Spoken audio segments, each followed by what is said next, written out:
Man United and Brentford finally agreeing a deal to sign 25-year-old winger Bryan Mbeumo. He scored 20 goals, 7 assists in 38 Premier League games last season for Brentford and has been pivotal to Brentford's rise over the last season. So what do you make of the signing, and what do you think Ruben Amorim will be expecting from Mbeumo?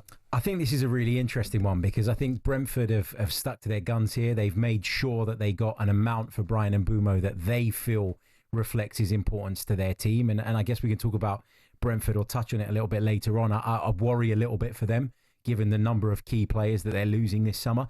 For Manchester United, he's clearly the one that they wanted. He's clearly a player that they think will enhance their attack and a player that they thought was worth pushing the boat out for. I think I've got to say, Brentford have won here. The price, I think, is a big one. And although Bryan Mbeumo had a really good season, as you mentioned, last year, and has constantly performed, and I think really kind of stepped out into the light when Ivan Toney left Brentford. At that point, people were really concerned about how they were going to cope with his absence, and Mbeumo just stepped up and took on that mantle. So I think he's done brilliant. He deserves the move to the bigger club.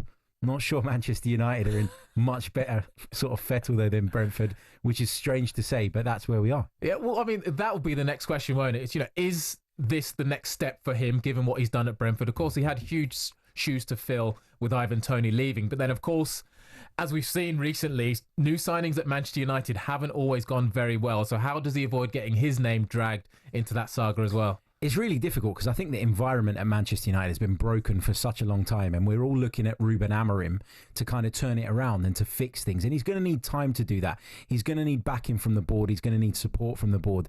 I can't help but get away from the feeling of one of the reasons Manchester United are here is because in the past they've overspent on players that never lived up to their billing.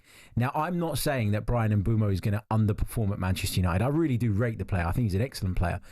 But again, it feels like they've paid a little bit too much and they've gone a little bit over the top. And, when you hear of all the cutbacks that Manchester United are making behind the scenes and how that's gone down in public, I know that's partly to try and enhance their ability to kind of address the issues on the pitch. But I'm not sure personally that Bryan Mbeumo is enough. And I know there'll be other signings, and I know there've already been other signings, but I'm not sure if I were Manchester United, I'd have gone as far as that in terms of the price. So fair play to Brentford. They've got their great deal. Yeah, well, it is a hefty price tag, and I guess United will be hopeful that Mbeumo can deliver. We'll talk more about that later on with TalkSport's transfer reporter Anil Kandola, about half an hour's time.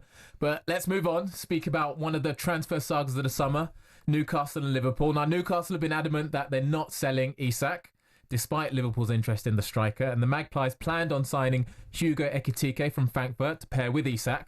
However, Liverpool have stepped in, flexed their muscles a bit, and appear to have hijacked the deal. It's going to be around 70 million, with personal terms already appear to have been agreed with the Premier League champions. And this morning, actually, Charlie Adam, the former Liverpool midfielder, joined Sam Matterface and Alex Crook and said it's a real statement of intent from Liverpool. A big club mentality, winning mentality, doing your business early, getting the signings over the line. And if you look at the players they signed in terms of Wirtz 22, Ekitike 23, Frimpong 24, Kerkez 21, young up-and-coming players that have got experience, that are quality players, and yeah, they're doing the business well. Richard Hughes and Michael Edwards are strong negotiators, and once they get the targets and they get their eye on somebody, they don't really let it go unless it gets silly. But when they want somebody, they go and get it and they do the business. They don't hang around, and I think that's clear for the manager as well, that he knows. And I didn't really want to bring up, but I think with the tragedy that's happened over Liverpool, I think these quality players will lift the football club. And bring, the joy to the. I think these are 4 quality players. If they can get the striker in, I think they are 4 top signings for Liverpool for next season. And for me, I think they're the team to catch again. So, Harry, you agree with Charlie? You think this is a real flex of muscles from Liverpool? Yeah, absolutely. And why not? They're the Premier League champions. Most of their big recruitment over the years has worked out really, really well. I think they've obviously gone a little bit further in terms of what they're spending now on individual players. You think about when Jurgen Klopp was in charge, and it was very much, we won't sign £100 million player. Fast forward to today, they've got Florian Wirtz in, who's a brilliant player.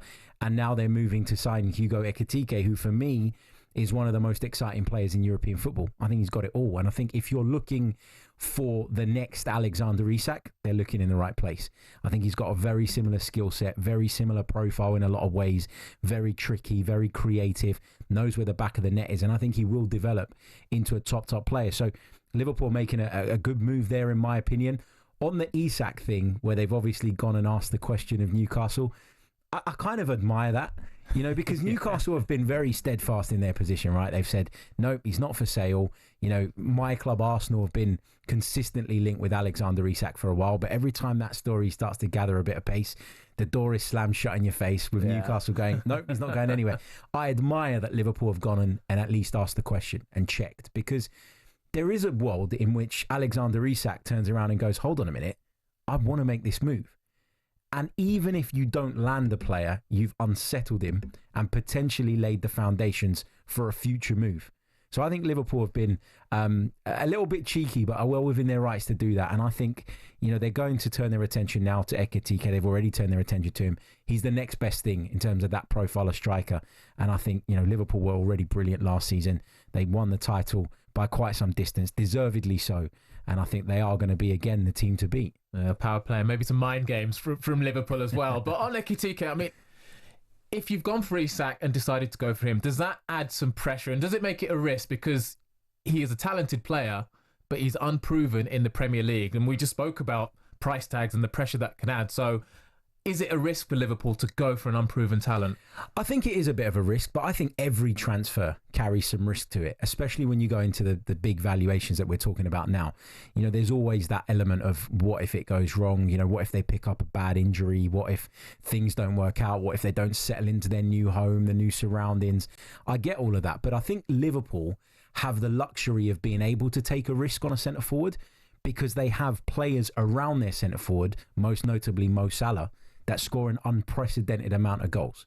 If you compare that to Arsenal's situation, where they were in the market for a striker this year as well, Arsenal can't afford to do that because as great as Bukayo Saka is, as brilliant as some of the other players are, they do not contribute the same volume of goals as Mo Salah does. So Ekitike can come in, he can learn how to play in this Liverpool team, he can develop, he can improve, he can link up, and he can facilitate Salah. And that means that the pressure to hit the back of the net is not all on him. And that's why I think, you look at the fee and you think big move, big pressure. I actually think Liverpool have the luxury of being able to just bring someone like that in and allow him to develop and grow without the same pressure being on him if he joined a club where they were super reliant on him. Well, I think the Liverpool fans listening will be delighted to hear you wax lyrical about the potential new signing about to join the club. Let's talk about your club, Arsenal, very briefly. You happy with their business in comparison to Liverpool, who are the defending champions and look set on defending that crown? Yeah, look, so far, Arsenal have done, I think, 4 bits of business officially, but there's a couple more in the pipeline. We know that Christian Mosquera is joining. I think somebody by accident uploaded an image on Getty Images of him having his club interview. So that's out there now. And obviously, Noni Madueke was confirmed a little bit earlier on this evening. So Arsenal, you know, they're busy, they're acting, they're trying to fix the issues that they had last season. They're trying to flesh out the squad, build it out a little bit. I've got to be honest, a few of the signings they've made this summer, when I first heard of them, I was a little bit underwhelmed. I was a little bit underwhelmed by Kepa. But when you think about it, £5 million backup goalkeeper, it makes sense. Madueke, I wasn't sure about. For me, that came out of nowhere.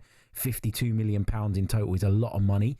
But the more I look into him, the more I study him, the more I understand why Arsenal are interested. He possesses a lot of the qualities that I would argue this Arsenal team are missing.